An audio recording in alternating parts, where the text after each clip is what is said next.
Bonjour, bonsoir plutôt, à chacune et chacun d'entre vous.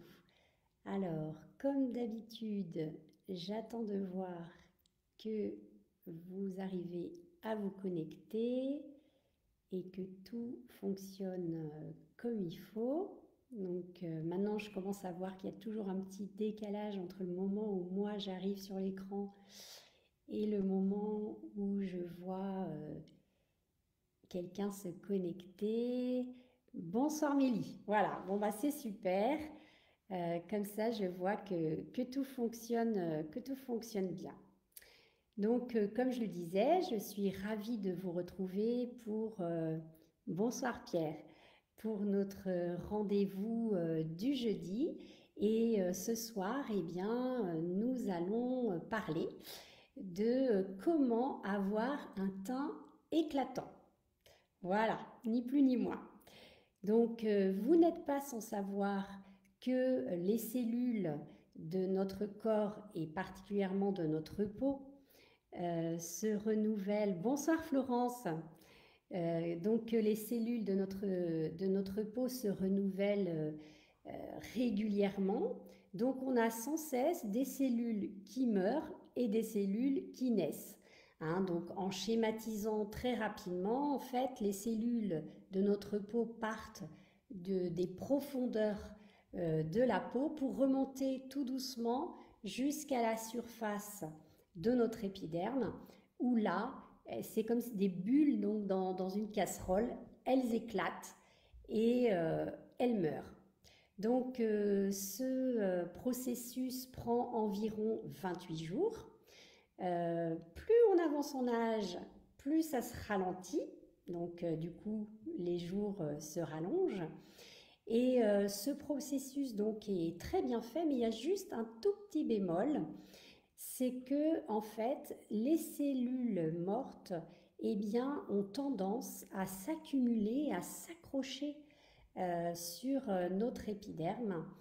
Et elles ont besoin eh bien, qu'on les aide pour pouvoir partir, qu'on donne un petit coup de pouce à notre peau en faisant un geste qui s'appelle, enfin un soin, qui s'appelle le gommage. Donc je suppose que vous connaissez, je ne sais pas si vous avez l'habitude d'en faire, mais c'est un geste donc qui est excessivement important.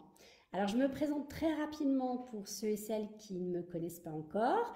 Donc je m'appelle Christine Chambreau, je suis mariée, je suis la maman de 6 grands-enfants et la mamie de 17 petits-enfants. Donc j'ai été de très nombreuses années institutrice, puis assistante maternelle. Et depuis maintenant 7 bonnes années, je suis à mon compte. Je suis mon propre patron. Donc je vais procéder comme j'ai l'habitude, hein, c'est-à-dire cette petite vidéo va se dérouler en 2 parties. Donc la première partie, eh bien, où nous allons voir justement pourquoi il est important de faire des gommages. Et puis la deuxième partie très courte, donc pour ceux et celles qui sont intéressés d'avoir mon petit témoignage sur le gommage que j'utilise. Alors, oui, donc Mélie, tu réponds déjà à la question que tu fais des gommages 2 fois par semaine. Eh bien, tu fais partie justement des personnes qui ont compris que c'était un geste important. Parce qu'en fait, beaucoup de personnes, en général, ont envie d'avoir bonne mine. Hein, ou alors, c'est... Oui, Florence, très agréable le gommage accompagné d'un masque. Alors, c'est pas obligatoire à chaque fois qu'il y a un masque derrière, mais bon, on pourra en reparler, mais c'est une bonne habitude également.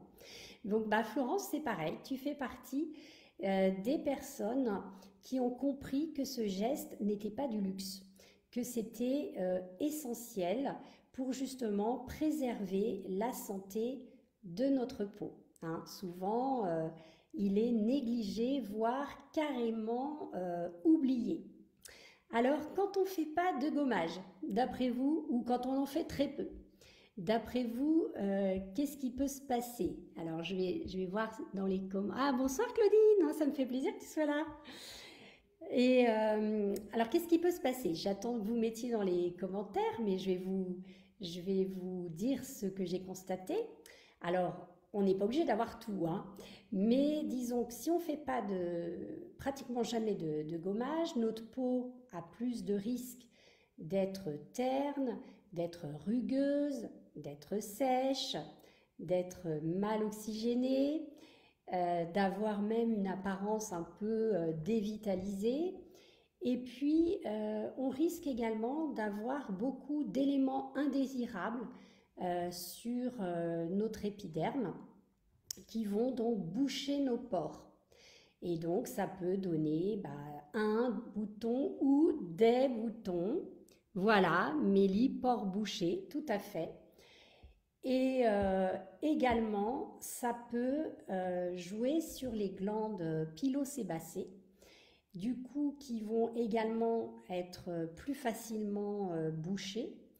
Et c'est ce qui donne parfois, encore une fois, heureusement pas tout le monde, les poils incarnés. Donc, vous voyez, bon, j'arrête là les réjouissances, hein, parce que le tableau est pas top. Et encore une fois, heureusement, en général, on n'a pas tout le tableau d'un coup. Mais il faut savoir que notre peau, bah voilà, elle ne va pas être en très grande forme si on la nettoie jamais. Nettoyer un peu plus en profondeur, si on n'enlève pas donc les cellules mortes. Alors, au contraire, si on a l'habitude de faire des gommages, eh bien, quels vont être les bienfaits?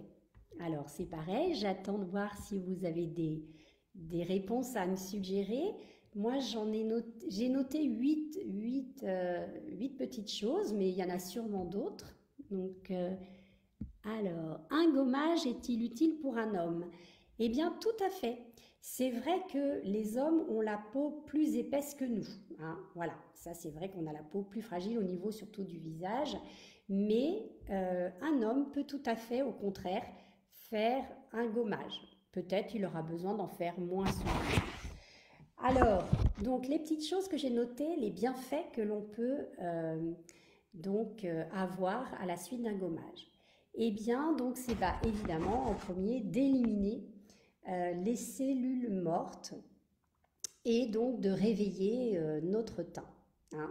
Ça fait partie d'un rituel qui va justement nous donner bonne mine. Alors j'ai noté également que la peau va être plus nette, plus douce, elle va être mieux oxygénée et donc elle va se régénérer plus facilement.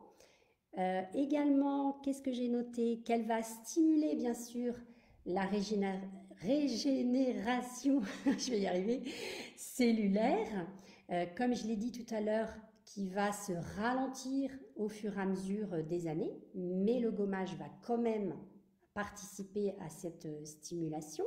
Du coup, le grain va être plus affiné. Également, j'ai noté que ça va améliorer, optimiser, si on peut dire, les crèmes, les sérums que l'on peut mettre pour s'hydrater la peau ou en soins. Parce que comme la peau va être moins épaisse et puis moins imperméable, eh bien les soins vont pénétrer beaucoup plus facilement et du coup remplir beaucoup mieux leur fonction. Alors, Mélie, ah d'accord, tu connaissais pas les bienfaits, d'accord. Il y en a sûrement d'autres. Alors, j'ai noté également, ah oui, quelque chose d'important, c'est qu'évidemment, ça va nous aider à déboucher les pores. Donc, du coup, le sébum va mieux circuler et là encore, on va avoir un grain de peau plus fin. Et enfin, j'espère que j'ai bien dit les 8. Je vérifie. Donc, les cellules mortes, je l'ai dit. Déboucher les pores, stimuler les cellules, aider la peau à mieux respirer. Je crois que je ne l'avais pas dit. Et puis, le dernier, donc, c'est atténuer l'apparence des rides et des ridules. J'ai bien dit atténuer, hein. Je n'ai pas dit supprimer.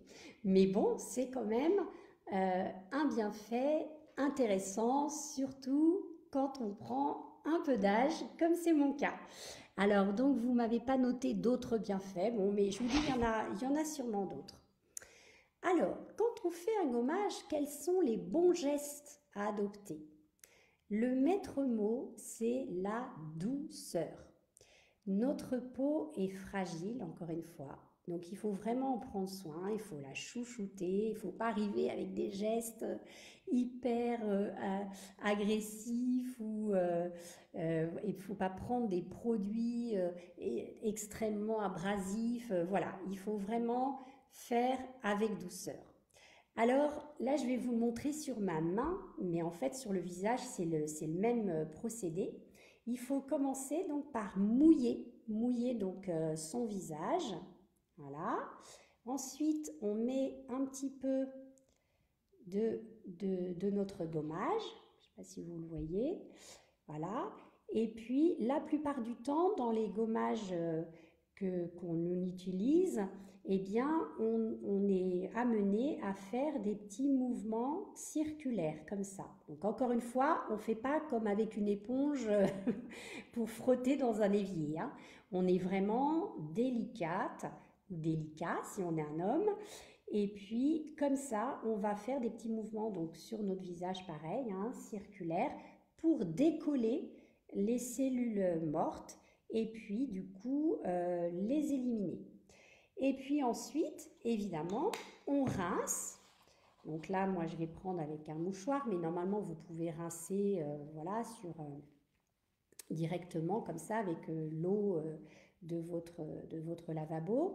L'idéal est de rincer à l'eau froide pour pouvoir resserrer les pores. Et puis, il ne s'agit pas de le laisser poser aussi longtemps. Oui, Mélie, allait dire douceur, c'est exactement ça. C'est mon esthéticienne qui me l'avait dit. Bah, tu vois, je ne suis pas esthéticienne, mais bon, je sais quand même qu'il faut être douce avec sa peau. Et donc, on rince bien. Bon, à la caméra, vous ne verrez pas la différence, mais alors moi, je peux vous dire que je la vois. Ah, c'est incroyable. Ça fait déjà la peau beaucoup plus claire. Bon, je vous le montre quand même, mais je ne pense pas qu'avec la lumière, en plus c'est une lumière artificielle, ça, à mon avis, vous allez pas voir la différence.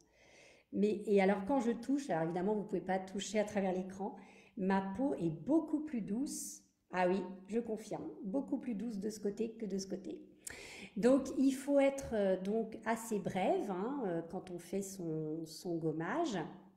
Et surtout, si vous n'avez pas un gommage qui est hydratant en même temps, il faut très rapidement réhydrater votre peau. Alors, il faut éviter bien sûr le contour des yeux, qui a la peau encore plus fragile que le reste du visage. Et puis, peut-être insister un peu plus sur le thé, qui est assez souvent de tendance plus grasse. Voilà. Est-ce que vous avez l'habitude de faire comme... Oui, alors Mélie, l'eau froide raffermit la peau, tout à fait. Alors, les gommages ont-ils tous les mêmes ingrédients? Ah non, il y a vraiment une grosse différence d'un gommage à l'autre. Et en plus, bah justement, ça va m'amener à ce que je voulais vous dire après. Donc, qu'il y a deux sortes essentiellement deux sortes de gommages, surtout ce qu'on fait chez nous. Alors, Mélie, la peau est douce après un gommage, c'est incroyable. Tout à fait. Bah parce qu'on s'est débarrassé de toutes nos vieilles cellules, voilà. Et du coup, place aux jeunes cellules. Voilà. Alors, donc, pour répondre à la question de Pierre, donc il y a deux sortes de gommage. Il y a le gommage mécanique. Donc là, c'est ce que je vous ai montré sur la main, c'est-à-dire que vous allez faire des mouvements circulaires et c'est en faisant ces mouvements que vous décollez les cellules mortes et qu'elles s'éliminent. Et puis, vous avez le gommage enzymatique qui, là, ces composants font que vous n'avez pas besoin de frotter. Et c'est les composants qui vont décoller les cellules. Alors, faut-il appliquer de la crème après? Oui, tout à fait. Quand on a fait un gommage, et comme je l'ai dit tout à l'heure, c'est très bien de s'hydrater rapidement, même si votre gommage hydrate en même temps. Et du coup, vous appliquez votre crème habituelle. Donc, évidemment, je ne vais pas passer en revue pardon, tous les ingrédients de toutes les gommages qui existent, mais il y a vraiment de grosses différences. Et la différence essentielle, c'est qu'il y a des gommages qui ne sont pas du tout hydratants en même temps et qui ont à l'intérieur de leur composition souvent du sable ou des noyaux d'abricot, donc pour justement être mécanique et pouvoir décrocher les cellules mortes. Et vous verrez, bah, la deuxième partie là, qui va pas tarder, ce n'est pas le gommage que j'ai choisi. Alors, je regarde si vous avez d'autres questions. Apparemment, non. Donc, ma petite conclusion à cette première partie, eh bien, c'est que j'espère que vous avez déjà adopté ce geste, ce soin hein, qui est le gommage. Ce que j'ai oublié de dire, tiens, qui est important, c'est que donc en moyenne, on le fait une fois par semaine, sauf quand on a la peau sensible ou particulièrement réactive ou bien mature, comme la mienne. Et du coup, là, on va le faire à peu près tous les 15 jours. Quand vous avez la peau très grasse, eh bien là, c'est le contraire. Vous pouvez faire largement 2 fois la semaine, de temps en temps 3 fois, mais il ne faut pas non plus quand même trop abuser. Et par contre, pour les jeunes surtout qui ont de l'acné, eh bien là, je vous conseille de vraiment choisir un gommage qui est enzymatique. Parce que quand on a de l'acné et quand on a aussi une peau très réactive, très sensible, c'est pareil. Il vaut mieux vraiment éviter de frotter. Voilà. Est-ce que ça répond à vos questions? J'en vois pas d'autres. Donc, je vais passer à la deuxième partie qui est vraiment très très courte et donc je vais vous partager donc mon expérience par rapport au produit que j'ai choisi. Donc c'est celui que j'ai mis sur ma main tout à l'heure. Donc je peux vous le remontrer voilà, d'un peu plus près peut-être. Je ne sais pas si vous voyez bien. Donc, alors, comme je vous l'ai dit, j'ai une peau mature, donc je le fais environ tous les 15 jours. Mais c'est un gommage qui a une particularité, c'est on peut le faire de manière mécanique, mais également enzymatique. Donc ça, c'est vraiment super intéressant. Donc sur mon visage, moi, je le fais de manière enzymatique. Donc c'est-à-dire que, bah, comme je vous ai dit, je mouille mon visage, je mets donc mon gommage et comme bah, je suis quelqu'un qui fait beaucoup de choses, qui est plutôt active, j'optimise mon temps. Donc en fait, quand je fais le gommage, eh bien, je m'arrange pour le faire quand je vais après faire un shampoing, donc ma douche shampoing. Et du coup, je le pose, j'attends un petit peu et hop, sous la douche et après je rince en même temps que je fais mon shampoing. Donc vous voyez, quand on me dit ah oui mais moi j'ai pas le temps, moi non plus j'ai pas beaucoup de temps, mais en fait quand on veut on peut et ça me prend vraiment 3 minutes.